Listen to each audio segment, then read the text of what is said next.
Hello दोस्तों, कैसे हो आप सभी। स्वागत है मेरे यूट्यूब चैनल में। तो आज मैं यहाँ पर 12th क्लास कॉमर्स की नई बैच को पूरा गाइडेंस देने वाला हूँ। Let's begin with the topic without wasting our time. तो आज की सीरीज़ में क्या क्या बताऊँगा। सबसे पहले मेरी मार्कशीट देख लो, मैं भी जस्ट अभी 12th पास हूँ, तो मेरे से अच्छे से और कौन बताएगा आपको। तो इसके अलावा मैं आपको मेरे बारे में बताऊँगा, कैसे प्रिपरेशन करनी है, सिलेबस कैसे कवर होगा, आंसर कहाँ से मैंने लर्न किए थे। उसके बाद कुछ कॉमन क्वेश्चंस के आंसर भी मैं आपको देने वाला हूँ। ठीक है, अब आप क्या क्या कर सकते हैं। अगर आपको कोई क्वेश्चन पूछना है तो आप कमेंट सेक्शन में पूछ लेना। So here is my marksheet, you can see over here. So I score 92.33%।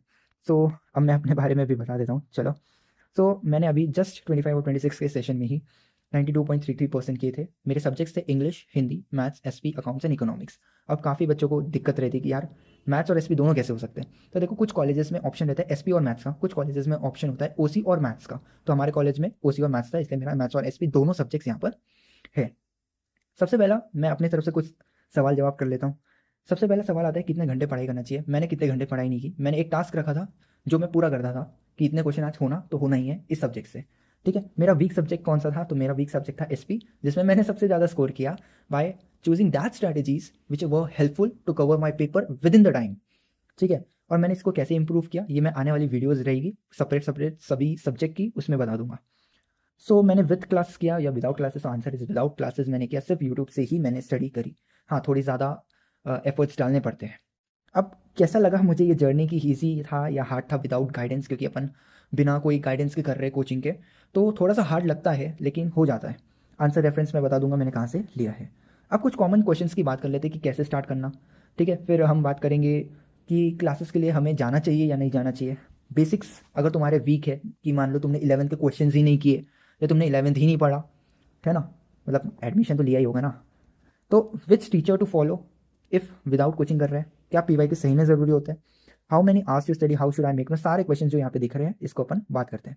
Before that मैं यहाँ पे बता देता हूँ अपन इस सीरीज़ को, आज फर्स्ट सीरीज़ है जिसका सीरीज़ का नाम है द बिगनिंग। ठीक है, इसके बाद एक एक करके सारी सीरीज आएंगी, जैसे देख सकते हैं accounts, economics, SP, maths, Hindi, English, और लास्ट में होगा Q&A सेशन, जो मैं उसका जो क्वेश्चन आप पूछोगे कमेंट सेक्शन में, जिसका आंसर मैं दूंगा अपने सीरीज नंबर 8 पे।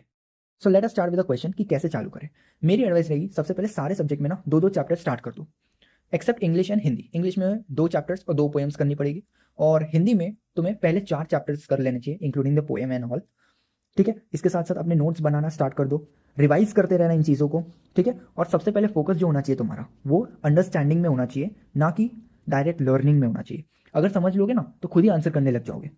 तो सबसे पहले मैं बता देता हूँ, जब तुम्हें समझ गया ना तो उसके बाद ना तुम्हें ऑब्जेक्टिव क्वेश्चंस में जाना चाहिए। ऑब्जेक्टिव सॉल्व करो एक रफ पेज पे या कॉपी में, लेकिन इसमें एक चीज़ ध्यान रखना, कोई भी आंसर ना ऑब्जेक्टिव के टेक्स्ट बुक में मार्क नहीं करना। अगर टेक्स्ट बुक में मार्क नहीं करते हो ना, तुम वो टेक्स्ट बुक से 4 बार क्वेश्चन सॉल्व कर सकते हो, लेकिन अगर तुमने टेक्स्ट बुक में मार्क कर दिया तो वैसे ही वो टेक्स्ट बुक में अब तुम नेक्स्ट टाइम करोगे ना, तुम्हें आंसर दिख जाएगा, और फिर तुम्हारी इच्छा, आई नॉट मीन इच्छा, तुम्हें आंसर पहले ही पता होगा, तो वो क्वेश्चन उतने अच्छे से नहीं हो पाता है जब क्वेश्चन के आंसर्स मार्क रहते हैं अपने। नेक्स्ट कब, सबसे पहले खुद को समझ लो कि भाई तुम विद कोचिंग कर सकते हो या नहीं कर सकते हो। नहीं कर सकते हो तो भाई कोचिंग फिर तुम्हारे लिए है। अगर कर सकते हो तो पूरा एफर्ट्स लगाना पड़ेगा। ठीक है, कुछ आंसर्स जो होते हैं वो अपने माइंडसेट से बनाने पड़ते हैं। मैंने भी कोई कोई पॉइंट को इधर उधर करके जोड़ जाड़ के अपने आंसर्स बनाए थे। ठीक है, और डायरेक्टली पीवाईक्यू पे फोकस नहीं करना, वो बताऊंगा क्यों। सेकंड क्वेश्चन आता है कि अगर मेरे बेसिक्स वीक है तो क्या मुझे कवर करना चाहिए पहले। तो मेरा आंसर है नो नीड, सिर्फ अकाउंट्स में कुछ पार्ट कर लो और कुछ क्वेश्चंस कर लो। ठीक है, क्योंकि वो टॉपिक ही मेन रहेगा। अगर तुम्हें बेसिक अकाउंटिंग नहीं आती फिर तुम नहीं कर पाओगे, तो इसलिए पहले अकाउंट्स को कवर करना। इंग्लिश में सब कुछ नया रहेगा तो there is no need to cover the basics. Same in Hindi, everything is new, so you know there is no need to cover the basics. Next आता है मैथ्स, कुछ पार्ट है 11th का अपने 12th में डिफ्रेंशिएशन करके, लेकिन देयर इज नो नीड, मेरे हिसाब से तो नहीं है ज़रूरत। फिर इकोनॉमिक्स में भी कोई ज़रूरत नहीं है, लेकिन अगर तुम्हें बेसिक कंसेप्ट लाइक माइक्रो क्या होता है, मैक्रो क्या होता है, इकोनॉमिक्स क्या होती है, इसका ओरिजिन क्या था, ये करना है तो you can cover the basics. SP में सब कुछ नया रहेगा, not like the 11th one. 11th में कंपनी मीटिंग कैसे होती है वगैरह वगैरह रहता है ना, तो इसमें वैसा नहीं है, इसमें पूरा कॉर्पोरेट फाइनेंस के बारे में। अब मैं बताने जा रहा हूँ सबसे इंपॉर्टेंट चीज़, जो कि विदाउट कोचिंग कर रहे हैं उन लोगों को कौन से टीचर को फॉलो करना चाहिए। यहाँ पे मैं जो टीचर्स लिखा हूँ ये मैंने फॉलो किए थे, तुम्हें कोई और करने तो तुम और कोई भी कर सकते हो।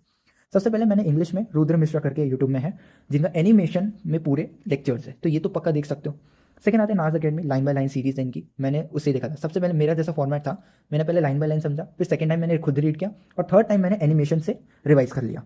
ठीक है, इसके साथ साथ अगर ग्रामर में जाना है तुम्हें तो दिनेश सर और नाज अकेडमी दोनों से जा सकते हैं। नाज अकेडमी की तो वैसे पेड क्लासेस भी है, मैंने भी लगाई थी, बट बाद में मुझे टेलीग्राम का चैनल मिला था, उसमें सब था लेक्चर्स वगैरह और एनिमेटेड सीरीज़ उनकी भी।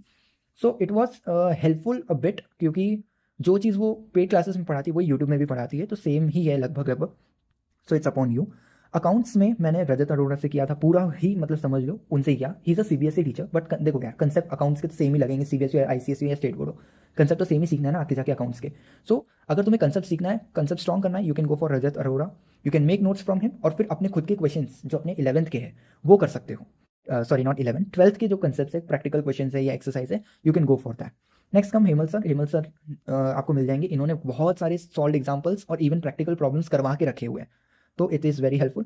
फिर मेरे को ना चैप्टर नंबर 9 में कैश फ्लो स्टेटमेंट नहीं समझा था, और एक चैप्टर नंबर अपना बिल्स ऑफ एक्सचेंज का जो भी चैप्टर है, ठीक है, 7th आई थिंक 7th होगा, तो इधर में मेरे को काफ़ी तकलीफ हुई थी। सो आई वेंट फॉर सी ए पीयूष अग्रवाल, और इन्होंने बहुत अच्छे से कैश फ्लो सिखाया था, and I like it very much. But cash flow paper में आज तक आया नहीं है, मेरे पेपर में भी नहीं आया था।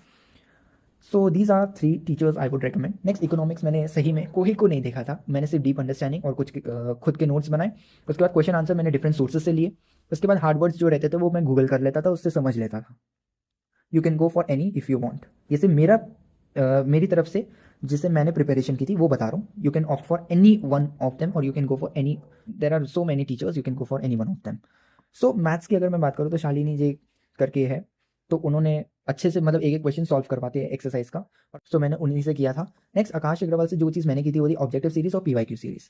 कमलेश सर है जो हेमल सर के चैनल में पढ़ाते हैं, इनसे मैंने वन शॉट पीवाईक्यू और ऑब्जेक्टिव्स किए थे। नेक्स्ट एसपी में भी मैंने किसी से नहीं किया था, सिर्फ deep understanding, self made notes और डिफरेंट सोर्सेज से क्वेश्चन एंड आंसर और हार्ड वर्ड्स मैंने किया था। लेकिन अगर तुम्हें जल्दी जल्दी क्विक अंडरस्टैंडिंग करनी है तो you can go for Gaurav Mundra, he is from JR tutorials, ठीक है।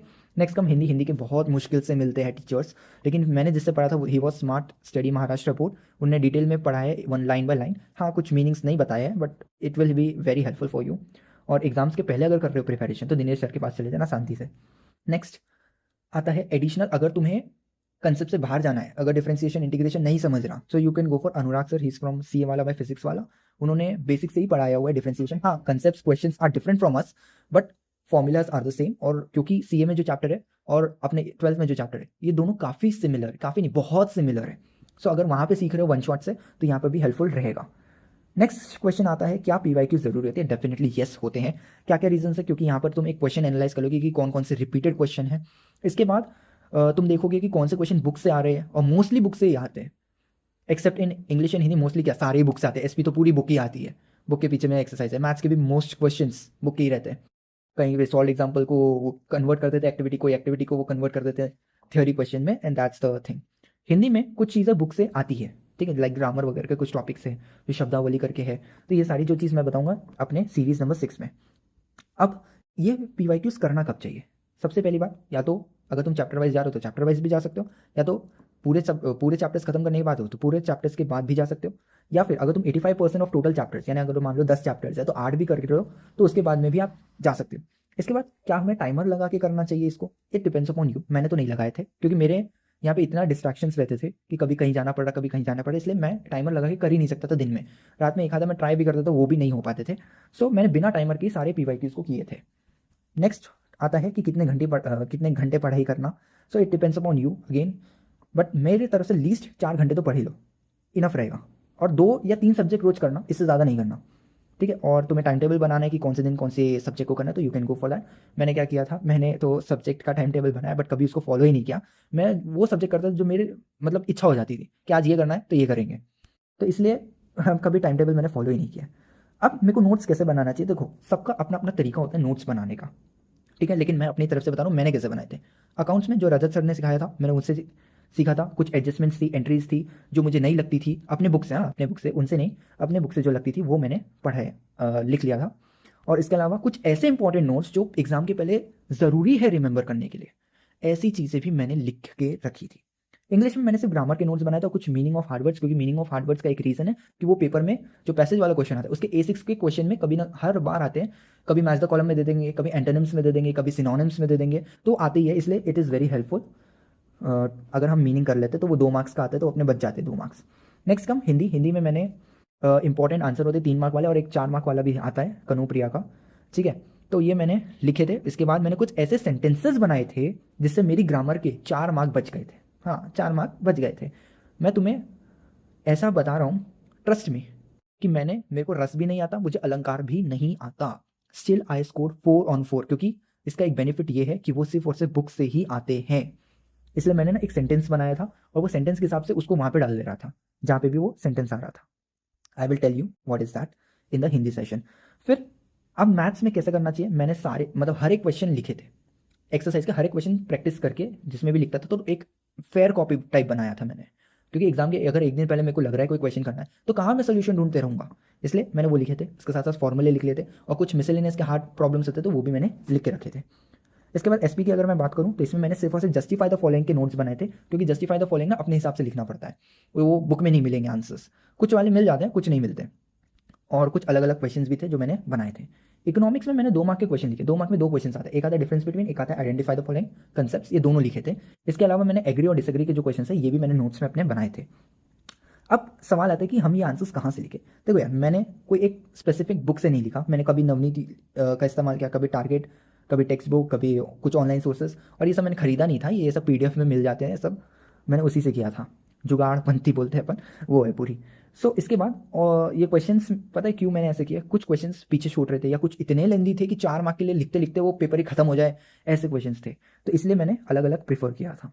Next I will talk about how much minimum time requires to complete syllabus. ये सिर्फ एक असम्पशन है, ठीक है ना। अगर कंसिस्टेंटली कर रहे हो तो एक बार कंसिस्टेंटली कर रहे हो, लेकिन सिर्फ एक ही बार कर रहे हो, रिवीजन नहीं, तो 60 दिन में तुम्हारा हो जाएगा, यानी 2 महीना। अगर कंसिस्टेंट विथ रिवीजन करो तो 60 से 100 दिन में हो जाएगा, यानी 3 महीना पकड़ लो। और अगर पीवाईक्यू वगैरह के साथ कर रहे हो तो फिर तुम्हें हो सकता है 4 महीने लग जाए, लेकिन ये सिर्फ अजम्पशन है मेरा, ठीक है, क्योंकि मैंने जब लेट सेप्टेम्बर यानी सेप्टेम्बर की आखिरी वीक ही पकड़ लो तब से स्टार्ट किया था, लेकिन मैथ्स और अकाउंट्स मेरा शुरुआत से ही चल रहा था। लेकिन मेरा सिलेबस ना आखिरी तक ही कंप्लीट नहीं हुआ जब मैंने सेप्टेम्बर में स्टार्ट किया, ठीक है, जनवरी के एंड तक के मेरा सिलेबस नहीं हुआ था, इसलिए मैं सिर्फ एक अजम्पशन यहाँ पे लगा रहा हूँ। अब क्या कंडक्ट जो एग्जाम्स होते हैं कॉलेज द्वारा, क्या ये सही में हेल्पफुल रहते हैं, मैं ये आंसर नहीं दे सकता। रीज़न है कि हाफ ईयरली जब एग्जाम थे मुझे चिकन बॉक्स हुआ था, तो मैंने वो पेपर ही नहीं दिए थे। यूनिट टेस्ट 25-25 मार्क के पेपर में क्या समझ आने वाला है, उसमें पीवाईक्यू भरे हुए, क्या समझेगा हमें कि कौन से हेल्पफुल रहते हैं या कौन से नहीं रहते। और इसके अलावा अगर मैं बात करूँ तो नेक्स्ट प्री बोर्ड्स मैंने दिया था, उस टाइम मेरा स्कोर बहुत ही गंदा था, ठीक है। इसमें से एक मैथ्स का पेपर था जो मैंने दिया ही नहीं है, दिया ही नहीं है। क्यों? क्योंकि हमारे कॉलेज में टीचर ही नहीं है मैथ्स का कॉमर्स के लिए, उन्होंने साइंस वालों को रख के रखा, और साइंस वाला जो पेपर बना था अलग ही पैटर्न, उसमें भी ट्रिग्नोमेट्री घुसेड़ के रखा था, जिसके कारण हम लोग पेपर एक भी ढंग से नहीं दे पाए।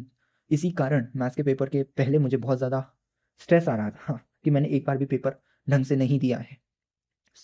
यहाँ पे भी मैं क्या लिखा है पढ़ देता हूँ। मेरा जो कॉलेज था वो यूजुअली पैटर्न के हिसाब से नहीं जा रहा था, 80 मार्क का पेपर से एक ही बार हम लोगों ने दिया, वो था प्री बोर्ड्स में। उसके बाद क्वेश्चन जो थे ना वो थोड़े से हार्ड टाइप के थे, और हाँ कुछ क्वेश्चन थे पीवाईक्यू के, लेकिन बहुत से बहुत हार्ड ही दे दिए थे अलग ही, और मैंने कभी मैथ्स का पेपर अटैम्प्ट नहीं किया। अब टीचर क्या नहीं बताते, टीचर आपको वेटेज नहीं बताएगा कि आंसर कैसे लिखना, कितने मार्क्स से लिए कितना पॉइंट्स लिखना। हाँ कुछ टीचर्स होते अच्छे, बता देते, लेकिन कुछ नहीं होते। मेरे वाले तो पूरे टीचर्स ने बता दी कितना क्या कैसे करना, so I had a help from there. इसके बाद 8 मार्क में 2 सब्जेक्ट की बात करूँ, एक इकोनॉमिक्स और एक एसपी, एक फॉर्मेट होता है इसका लिखने का, ठीक है। I don't know about OC, I am sorry for that, मेरा ओसी सब्जेक्ट नहीं था इसलिए मैं उसके बारे में नहीं बता सकता, लेकिन मैं ट्राई करूँगा कि कोई से पूछ के बता दूँ, ठीक है। ओसी को अभी साइड रखते हैं, एसपी और इको की बात करते हैं। 8 मार्क का जो क्वेश्चन होता है ना उसमें एक फॉर्मेट चलता है, उसी फॉर्मेट में आंसर लिखना पड़ता है, नहीं लिखोगे मार्क्स कट जाएंगे, सीधी बात है। वो फॉर्मेट कोई टीचर बताता ही नहीं है, कुछ बता देते हैं। इसके बाद बोर्ड की मार्किंग स्कीम क्या होती है, सबसे मेन ये होता है समझने के लिए कि अगर ये समझ गया कितने मार्क्स से कितना लिखना, अकाउंट्स में हर एक एंट्री में कितने मार्क्स मिलते हैं, ये समझ गया तो तुम्हें बहुत ईजी रहेगा, ठीक है। इसके बाद टाइम कैसे बचाना ये टीचर तो बताएगा नहीं, ठीक है। अब इंपॉर्टेंट चैप्टर्स कुछ यूट्यूबर्स, एजुकेटर्स, कोचिंग वाले बताते हैं, ठीक है, बट मैं पर्सनली उसको प्रिफर नहीं करता हूँ, और ना ही उनको इतना ज़्यादा टाइम देता हूँ। रीज़न आगे आने वाला है, बताता हूँ अभी वो रीज़न भी। अब कौन से मिस्टेक आपके मार्क्स रिड्यूस कर सकते हैं, हैंड राइटिंग कर सकती है, आंसर इज नहीं, बट हैंड राइटिंग ऐसी तो होना कि सामने वाले को थोड़ी तो समझ में आ जाए, ठीक है। प्रेजेंटेशन मार्क्स रिड्यूस कर सकते हैं, यस प्रेजेंटेशन मार्क्स रिड्यूस कर सकते हैं, गंदा प्रेजेंटेशन करोगे तो मार्क्स बिल्कुल कटेंगे, तो उसकी कोई बात ही नहीं है, करना अच्छा प्रेजेंटेशन पड़ेगा। अच्छा अगर मैं एक पेज में एक क्वेश्चन सॉल्व करूँ तो इसके लिए कोई प्रॉब्लम तो नहीं होगी, तो आंसर इज नो, नहीं होगी, और ना ही इसके मार्क्स कटेंगे। फिर खुद के लैंग्वेज में अगर आंसर लिखा तो हम लोगों ने, तो हो भी सकता है और नहीं भी हो सकता है, मार्क्स काटे, इट डिपेंड्स। अगर तुमने वो लीगल टर्म्स ला लिए आंसर में सो शायद ना काटे, लेकिन अगर तुम लीगल टर्म्स ही नहीं लिख रहे हो उस आंसर के तो मार्क्स तो पक्का कटेंगे फिर।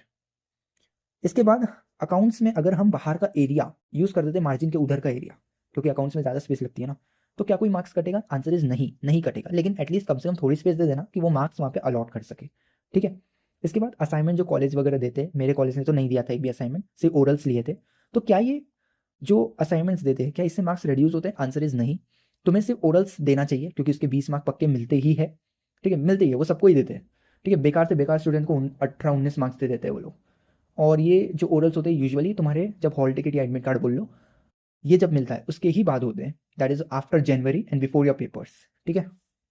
नेक्स्ट क्वेश्चन, क्या मैं पेपर बिफोर टाइम कवर कर सकता हूँ? Absolutely yes you can do. मैं आने वाले लेक्चर्स जो है उसमें बताऊंगा कैसे करोगे, ठीक है। अब मुझे कैसा लगा था एग्जाम के एक दिन पहले, it's a bit funny also. So थोड़ी सी स्ट्रेस और एंजाइटी तो हुई थी क्योंकि सिलेबस पूरा नहीं कवर था मेरा, और मैं यही सोच रहा था कि मैंने शुरुआत से क्यों नहीं अपनी तैयारी करा। उसके बाद मेरा सिलेबस क्योंकि बहुत सारा पेंडिंग था इसलिए तो ये थॉट आते थे ना। लेकिन जो जनवरी का महीना था, इस महीने में मैंने बहुत ज़्यादा प्रैक्टिस करी थी रिटर्न, जिसके कारण मेरे स्पीड अच्छी हो गई थी। इसके बाद मैं मतलब एग्ज़ाम के एक दिन पहले ना, क्योंकि मेरी तैयारी नहीं थी, मेरे दिमाग में ना एक गाना बज रहा था रामायण में, जो अपनी लॉकडाउन के टाइम में जो रामायण अगर देखे होगे आप लोगों ने, उसमें एक वो वाला गाना आता है, यही रात अंतिम। मैं दिमाग में लिटरली वो चल रहा था। अब मैं बता देता हूँ कि एग्ज़ाम जब हुए थे ना तब मैं को कैसा लगा था। सो इंग्लिश का जब पेपर हुआ था तो मैं ज़्यादा सेटिस्फाइड नहीं था क्योंकि मुझे खुद नहीं पता मैं क्या लिख के आ रहा हूँ, तो इसलिए मैं खुद ही सेटिस्फाइड नहीं था उससे। Second was Hindi, I was very much satisfied क्योंकि मैंने जो स्ट्रैटेजी अपनाई थी वो बहुत हेल्पफुल रही मुझे। और मतलब 60 मार्क्स का पेपर मेरा 1.25 से 1.5 घंटे में हो गया था। सोच सकते हो 60 मार्क्स का पेपर, सिर्फ 20 मार्क का, और मेरे पास 1.5 घंटे थे। हाँ वो लॉन्ग आंसर्स ही बाकी थे, बट फिर भी 1.5 घंटे में 60 मार्क, और वो 60 मार्क पक्के मिलने वाले हैं, पक्के मिलने वाले हैं, वो वाले थे। और मैं मतलब उस पेपर के बाद मुझे इतना भरोसा था कि 90 के आसपास ही आएंगे, and I score 91 in that. SP के टाइम में I was very much satisfied. Again मैंने जो स्ट्रैटेजी अपना के गया था उसकी वजह से मेरा जो पेपर था वो बिफोर टाइम हुआ था। और मैथ्स में मैं थोड़ा नर्वस था क्योंकि मैंने एक भी पेपर सॉल्व नहीं किए थे ना, मैंने घर बैठ के PYQ के मतलब 1-3 घंटा लगातार लिखा पेपर। बट जब मैंने पेपर देखा, कुछ क्वेश्चन देखे, आई गॉट अ रिलीफ, और मेरा टाइम पे हो गया। मैंने अकाउंट्स और इकोनॉमिक्स का यहाँ पे नहीं लिखा है, बट अकाउंट्स का मेरा पूरा पेपर अच्छा गया, बस द डाउट वॉज कैलकुलेशन, और वही कैलकुलेशन मिस्टेक मेरी हुई है, ठीक है। और इकोनॉमिक्स में तो मेरी गलती की वजह से मेरे मार्क्स कटे, 8 मार्क का क्वेश्चन मैंने गलत करा। उसने प्रैक्टिकल डिफिकल्टीज या थ्योरेटिकल इनमें से कोई एक पूछा था और मैंने उसका उल्टा लिख के आया था। मतलब अगर मान लो जैसे प्रैक्टिकल पूछा ना तो मैंने थ्योरेटिकल लिख दिया, और थ्योरेटिकल पूछा और या तो प्रैक्टिकल लिख दिया, मेरे को इतना ध्यान नहीं है, बट इनमें से मैंने कुछ गड़बड़ करी थी, तो मैंने आखिरी में वो आंसर काट दिया। और मैंने 8 मार्क के पहले अटेम्प्ट किए थे ना, इसलिए वो 8 मार्क मिलने ही नहीं वाले थे। और उसके बाद मैंने डिफरेंस वगैरह कर लिए थे, जिसके कारण ना मैंने सोचा यार चलो आंसर में मार्क्स तो वैसे भी नहीं मिलने वाले, तो आखिरी में सॉल्व कर लेते, मिलेंगे तो मिलेंगे, नहीं मिलेंगे तो जाए। तो इकोनॉमिक्स में ऐसा सीन हुआ था, नहीं तो इकोनॉमिक्स में भी अच्छे मार्क्स मिल जाते थे। 91 है तो 8 मार्क और गिन लो उसमें। अब कौन सा पेन यूज़ करना चाहिए, तो यूजुअली मैं तो बोलूँगा ब्लू ही यूज़ करो, क्योंकि जैसे हमारे पेपर के पहले ना, अब ये मुझे नहीं पता न्यूज़ थी कंफर्म या फिर ये सिर्फ अफवाह थी कि ब्लैक पेन का यूज़ नहीं करना है, बोर्ड ने बोला है, I don't know about thing, इसलिए मैंने प्रिकॉशन लेने के लिए ब्लू ही यूज़ किया। अदर क्वेश्चंस जो प्रेजेंटेशन रियली मैटर्स, हम खुद के लैंग्वेज में लिख सकते हैं, और ये सारे जो क्वेश्चंस दिख रहे हैं ये मैंने ऑलरेडी कवर करवा दिया, ठीक है। 11th का कुछ कवर करना है, वो बेसिक वाला जो क्वेश्चन बताया था है ना उसमें। अब मैं क्या किया और मैं फाइनल चीज़ क्या बोलूँगा, देखो प्रैक्टिकल सब्जेक्ट है तुम्हारे पास अकाउंट्स और मैथ्स, ठीक है। ए मतलब अकाउंट्स और एम मतलब मैथ्स। अकाउंट्स के एटलीस्ट कंसेप्ट होने के बाद, हाँ कंसेप्ट होने के बाद 2 क्वेश्चन ना रोज के स्टार्ट कर देना, 2 क्वेश्चन रोज के स्टार्ट करना। और कुछ नया आ रहा है ना, नई एडजस्टमेंट देख रहे हो या कुछ नई एंट्री देख रहे हो, तो वो ना अलग से एक कॉपी में बना लेना, लिख लेना। तो नेक्स्ट टाइम जब तुम करोगे ना तो उसको पहले रिवाइज करना वो एंट्री कैसी थी, उसके बाद तुम क्वेश्चन सॉल्व करना। और मैथ्स में तुम्हारे ऊपर है, तुमको एक एक एक्सरसाइज रोज करना है। अगर एक्सरसाइज ज़्यादा बड़ी है तो तुम आधी एक्सरसाइज कर लो, ठीक है। और पहले मैथ्स 1 करना है कि मैथ्स 2 करना है, ये तुम पे डिपेंड करता है। मैथ्स 2 थोड़ा मतलब जल्दी हो जाता है मैथ्स 1 से, क्योंकि मैथ्स 1 में इंटीग्रेशन वो चैप्टर ज़्यादा टाइम लेता है, डिफरेंशिएशन है वो भी थोड़ा ज़्यादा टाइम लेता है, ज़्यादा उतना नहीं लेता है। फिर डिफरेंशियल इक्वेशन है वो ज़्यादा टाइम। लेकिन मैथ्स 2 में ना प्रोबेबिलिटी जो लास्ट चैप्टर है उसकी जो सेकंड एक्सरसाइज है वो बेस्ड है इंटीग्रेशन के ऊपर, तो जब तक इंटीग्रेशन नहीं आएगा वो एक्सरसाइज नहीं होगी। मैथ्स 2 के जो पहले 7 चैप्टर ये बहुत जल्दी होते हैं, बहुत जल्दी, और ईजी भी है, ठीक है। ज़्यादा टेंशन नहीं लेना उसमें। उसमें एक एक प्रकार के क्वेश्चन है, मैं तुमको सब प्रोवाइड कर दूंगा, अगर मेरे पास देखना पड़ेगा मेरे को, क्योंकि मैंने अभी रद्दी में पूरी चीज़ें नहीं फेंकी है, लेकिन कुछ चीज़ें मैंने फेंक दी है ना, और मैं पेजेस में ही बनाता था कुछ नोट्स, तो इसलिए मुझे पहले चेक करना पड़ेगा। अगर मेरे पास होगा I will surely provide you that, okay. अब मैं आगे की बात करता हूँ, जो डोंट यूज़ कैलकुलेटर जो मैंने किया और उसी की वजह से मेरे अकाउंट से मार्क्स कटे हैं, ठीक है। मेरी आदत बन चुकी थी, इसलिए कैलकुलेशन हम सेटिस्फाई नहीं होते थे जब भी कैलकुलेशन का टोटल वगैरह निकालो तो, इसलिए don't use calculator, handwritten ही सम करना सभी चीज़ का, ताकि कोई तकलीफ ना हो तुम्हें बाद में, ठीक है। इकोनॉमिक्स में ज़्यादा समय मैक्रो के कंसेप्ट को देना, क्योंकि मैक्रो के कंसेप्ट आखिरी समय में ना थोड़े से हार्ड लगते हैं, इसलिए। और मैं तो मैक्रो इकोनॉमिक्स ही नहीं करके गया था, मैं तो मैक्रो इकोनॉमिक्स नहीं करके गया था, इसलिए वो 8 मार्क का क्वेश्चन भी गलत हुआ था। एक आता था प्रैक्टिकल वाला और वही लिख रहा था, आई थिंक उसके बदले दूसरा वाला लिखना था, दूसरा वाला मुझे आता नहीं था, तो आई थिंक वहीं पे मेरी गड़बड़ हुई थी। सो इसके बाद एक प्रिकॉशन और देता हूँ, कोई यूट्यूबर अगर इंपॉर्टेंट क्वेश्चंस दे रहा है ना एग्जाम के पहले, just don't see that, don't see that. तुम्हें पूरा पोर्शन करना है, मतलब करना है। वो ऐसे वाहियात बातें करेंगे ना, अब मैं इसके रीजन देखो, तुम सबसे पहले वो तुमको डिस्ट्रैक्ट कर देंगे, पूरा पूरा डिस्ट्रैक्ट कर देंगे। दूसरा, वो इंपॉर्टेंट नहीं बताएंगे, इंपॉर्टेंट के नाम पे पूरा चैप्टर थोप देंगे। जैसे मैंने ना इंस्टाग्राम में देखा था, एक कोई तो भी कोचिंग ट्यूटर था, वो पूरा था इकोनॉमिक्स का पीडीएफ, लिख दो कमेंट सेक्शन में, हम तुमको भेज देंगे। तो मैंने मतलब पीडीएफ लिख के भेजा। जब उसका पीडीएफ खोल के देखा, उसने 6 क्वेश्चन दिए थे इकोनॉमिक्स के चैप्टर 1 में, और भाई इकोनॉमिक्स के चैप्टर 1 में 6 ही कंसेप्ट है, 3 माइक्रो के 3 मैक्रो के, तूने 6 क्वेश्चन दे दिया, उसके बाद तू बोल रहा है इंपॉर्टेंट है वो, पूरा चैप्टर कवर करवाने के बाद में। ऐसे घातक घातक लोग मिलते हैं, ठीक है। इसलिए मैं यही बोलूंगा, कोई भी यूट्यूबर अगर इंपॉर्टेंट दे रहा है, हाँ उनकी गाइडेंस लो, बिल्कुल लो, ईजी रहता है फिर। और तीसरा रीजन इनका ये रहता है, ये चारों दीवारों की बात करेंगे, यानी जैसे तुम्हारा एसपी है ना, उसमें चैप्टर नंबर 6, 7, 8 ये लेटर वाले, और हर एक इसमें 5 लेटर है, और एग्जाम में हर इससे एक लेटर आते हैं, और उसमें से कोई 2 अटेम्प्ट करने हैं, ठीक है। तो ये कैसे बात करेंगे, मान लो चैप्टर 6 में 5 लेटर, ठीक है। ये कैसे बात करेंगे, देखो पहले ये बोलेंगे ये लेटर 4 बार आया है, ये लेटर 4 बार आया, तो हो सकता है इस बार भी दे दे। फिर ये दूसरे लेटर उठाएंगे, उसमें बोलेंगे ये लेटर ना 2 बार आया हुआ है और कंटिन्यू में आया हुआ है, और पिछली बार नहीं आया, तो हो सकता है इस बार दे दे। फिर ये बोलेंगे ये लेटर एक भी बार नहीं आया, तो हो सकता है ये भी दे दे। और फिर ये बोलेंगे ये अकेला थ्योरी वाला लेटर है, मतलब तुम्हारे 5 लेटर्स है ना चैप्टर 6 में, उसमें से 4 लेटर में टेबल बने हुए हैं, एक लेटर पूरा थ्योरी वाला है, ठीक है। तो ये, तो मैं ये बता रहा हूँ कि ये बोलेंगे ये थ्योरी वाला अकेला लेटर है, तो ये तो करके ही जाना। और फिर जो एक बचा है, 4 तुमने 5 में से 4 तो बोल दिए, ये करके जाना, ये करके जाना है, तो एक का को छोड़ा, वो बोलेंगे एक को कि रीड करके चले जाना, छोड़ना मत इसको। मतलब ये इंपॉर्टेंट के नाम पर तुमको सब कुछ मार्क करवाएंगे, ठीक है। इसलिए टाइम वेस्ट मत करना इनकी वीडियो देखते हुए, सीधा सीधा अपना टॉपिक स्टार्ट कर देना, ठीक है। तुम इनको लाइव फॉलो कर लो, कोई दिक्कत नहीं है, ऑब्जेक्टिव वगैरह की अच्छी सीरीज चलती है इन लोगों की, बिल्कुल कर सकते हो। मैं पर्सनली लाइव नहीं आता था, क्योंकि मेरे को बोर लगता था, कौन 4 घंटे वेस्ट करे, इससे अच्छा 2x की स्पीड में देख लूंगा, क्योंकि मेरे कंसेप्ट क्लियर थे ना ऑब्जेक्टिव्स के, तो मुझे 2 घंटा ही लगेगा, मुझे 4 घंटे के, मतलब 4 घंटे के 6 घंटे नहीं लगेंगे। होता है कभी कभी जब कंसेप्ट क्लियर नहीं हो तो अपन को और एक्स्ट्रा टाइम लगता है ना, बट मेरे साथ ऐसा नहीं था, मेरे ऑब्जेक्टिव्स पूरे क्लियर थे। सो अब इट डिपेंड्स अपॉन यू, अगर तुमको इंपॉर्टेंट पे भागना ही है भागो, या फिर तुम्हें पूरा कंसेप्ट करना है तो पूरे कंसेप्ट पर ही चलो। अगर कोई अदर क्वेरीज है तुम्हें, just comment me, okay, I will clear you. So thank you for watching my video. कोई भी क्वेरीज हो जस्ट कमेंट, मैं अगर वो क्वेरी पर्सनल है तो मैं, जैसे कि मतलब एक ही के लिए है तो उसी के लिए सॉल्व करूंगा, लेकिन अगर वो कलेक्टिवली है यानी बहुत जनों को हेल्प कर दे ऐसी कोई है, तो मैं उसको Q&A सेशन जो अपना सीरीज 8 में आएगा उसमें कवर करवाऊंगा। अब सेकेंड थिंग मैं ये बताना चाहता हूँ, अभी ये फर्स्ट वीडियो तो आ गई है, लेकिन सेकेंड वीडियो हो सकता है टाइमली, क्योंकि मेरे 14 मई से CA फाउंडेशन के पेपर्स है, तो मैं आई will be busy in that only. But ये अटेम्प्ट तो देखते हैं निकलता नहीं निकलता, क्योंकि मेरी तैयारी नहीं हुई है। I will be opting for September, ठीक है। तो अभी थोड़ा सा ये वाली पीपीटी तो जल्दी बन भी गई और रिकॉर्ड भी हो गई, नेक्स्ट पीपीटी थोड़ा टाइम ले सकती है, ओके। सो मिलते हैं आप सभी को नेक्स्ट एपिसोड में, हमारी सीरीज नहीं एपिसोड की तरह चलेगा। सो नेक्स्ट एपिसोड में हम लोग बात करेंगे अकाउंट्स का, यस है ना, मैं भी भूल गया, हाँ नेक्स्ट इसमें हम अकाउंट्स की बात करेंगे, उसके बाद इकोनॉमिक्स की बात करेंगे। अकाउंट्स में क्या क्या बात करेंगे, हम सिलेबस पे चर्चा करेंगे, क्या क्या कैसे नोट्स बनाना है ये बात कर लेंगे, ठीक है। और अगर कोई डाउट हो तो पूछ लेना मुझे कमेंट सेक्शन में, I will reply to you, okay. So मिलते हैं आप सभी को हमारी नेक्स्ट वीडियो में।